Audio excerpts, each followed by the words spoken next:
पंचायतों में होने वाले विकास कार्यों में पंचायत प्रधानों की शक्तियां कम करने के निर्णय के बाद पंचायत प्रतिनिधियों में रोष पनपा हुआ है। पंचायतों में चलने वाले विकास के काम इस निर्णय के बाद प्रभावित हो रहे हैं। पंचायत प्रतिनिधि इस फैसले से प्रदेश सरकार से नाखुश हैं। विभिन्न पंचायत प्रतिनिधियों का कहना है कि प्रदेश सरकार पंचायतों में किए जाने वाले कार्यों को लेकर पंचायतों के प्रधानों से शक्तियां छीन रही है।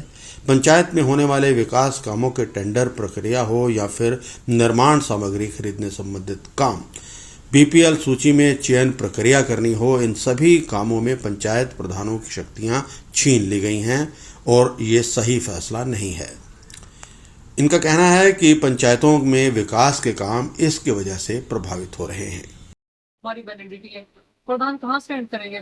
क्या हम सिर्फ लोगों के सर्टिफिकेट बनाने तक के लिए सीमित रह जाएंगे? ये क्वेश्चन है हमारा सरकार कि ऐसा भी क्या है कि वो सारी चीजें अपने पास लेना चाहती है कि आज तक काम नहीं हुआ, आज तक सरकार ने काम नहीं चलाए, 1 साल से हमारी मटेरियल पेमेंट नहीं हुई है, पैसा सारा बंधा हुआ है, जो हमारे वेंडर है वो हमारे पीछे पड़े हुए हैं, लेबर पेमेंट 5 महीने से नहीं हुई है, तो हम कैसे पंचायतों को चलाएंगे? गांव गली में लोग रहते हैं, उनको क्या पता कि पैसे कहाँ गए? वो तो प्रधानों को बोलते हैं कि हमारे पैसे लाओ, हमारी दिहाड़ी के पैसे लाओ। वो थोड़ी रुकेंगे 4 महीने के लिए। एक गरीब आदमी कैसे रुक सकता है?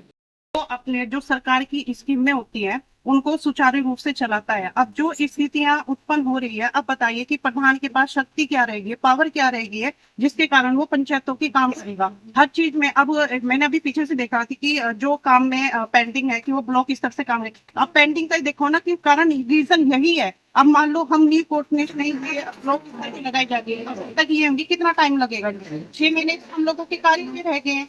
कम से कम अभी जो 6 महीने है, जो पहले जो स्थिति थी, हम अपने अपने हिसाब से अपने वेंडर लगाते थे और जल्द से जल्द कार्य कराते थे, ठीक उसी तरह से अभी 6 महीने जो है हमारे पास बचे उसी तरह से रहने, ताकि हम लोगों के काम करा सके।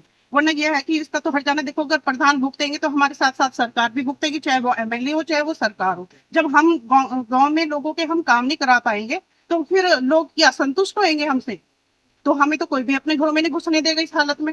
अभी इसका सरकार को ही जाएगा इसका सारा जिम्मा, क्योंकि इसका हट जाना तो सरकार को भुगतना पड़ेगा।